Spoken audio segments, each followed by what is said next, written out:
And the last story for you. Now, this one's on a lighter note, depending upon if you are an animal rights person or not.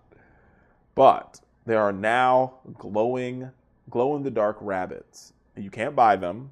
They don't sell them at PetSmart or your local pet store. But scientists at the University of Hawaii are collaborating with a team from Istanbul, Turkey, where they have created bright green lab rabbits that were, there's a part of a larger effort to study hereditary illnesses. And the whole idea of this is what they've basically done is they've created these two embryos, test tube embryos, and they basically injected them with fluorescent protein, green fluorescent protein from the jellyfish's DNA. So they've mixed jellyfish DNA and rabbit DNA together to create these green glow-in-the-dark, and they only glow in the dark under black lights.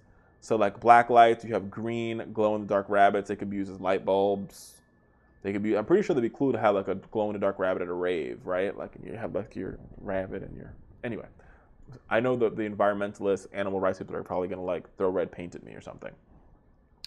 But either way, the whole idea is they're gonna test on these rabbits to see if there's any sort of beneficial medicine that they can create to solve hereditary diseases or autocorrect them, illnesses.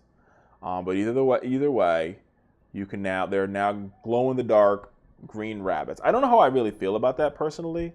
I'm sort of indifferent about this green-in-the-dark, glow-in-the-dark rabbit thing. But I mean, I'm indifferent. I understand why it's cruel to animals. But I will say these animals were, like, they're not like they caught these animals in captivity. They caught them in the wild, and then they then took them and then turned them green. They're actually like test tube created animals. So we'll see. Science at its finest, right? We're right back on the Fowler Show after this break. Check out our YouTube channel, www.youtube.com/FowlerShow.